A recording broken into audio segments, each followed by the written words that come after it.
माणूस म्हणणाऱ्या प्रत्येकाला अतिशय वेदना देणारी ही घटना, तिच्या मृत्यूची, त्यानंतर झालेल्या सगळ्या घटनाक्रमाची, जेव्हा तुमच्यापर्यंत ही बातमी पोहोचली तेव्हा तुमची काय प्रतिक्रिया होती? एका लेकीला अशा प्रकारे छळ करून मारलं गेलं, तुम्हाला काय वाटलं? हे खरंच खूप चुकीचं होतं जे झालं ते. ऍक्च्युली हे मला पण माहिती नव्हतं. ज्यावेळेस माझा हा व्हिडिओ बैलगाड्याचा तो व्हिडिओ व्हायरल व्हायला लागला.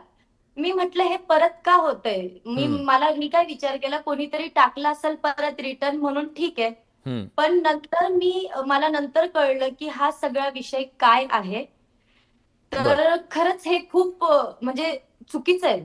हे असं नाही झालं पाहिजे होतं. हम्म. बरेच लोक मला बरेच सगळे म्हणतात की कार्यक्रम तुझा झाला कार्यक्रम तिथं. पण ऍक्च्युली मी सगळ्यांना सांगते, पहिली गोष्ट मी कार्यक्रमाला गेले तिथं, तर हम्म. मी प्रत्येक कार्यक्रमाला मी आयोजकांशी माझा संबंध येत नाही.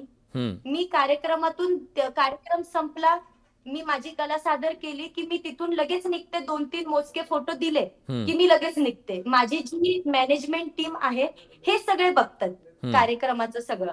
मी फक्त कार्यक्रमाला गेले, माझं कला सादर केली की मी निघून जाते. पण बरंच ह्या गोष्टीवरनं चाललंय म्हणून आज मी हे क्लिअर करायला की नाही, असं काही नाहीये. बरंच एखाद्या कलाकाराला किंवा म्हणजे तुम्ही मध्ये हे करू नका असं मला म्हणायचंय. तो हा. कार्यक्रम झाला, तिथंच विषय संपला.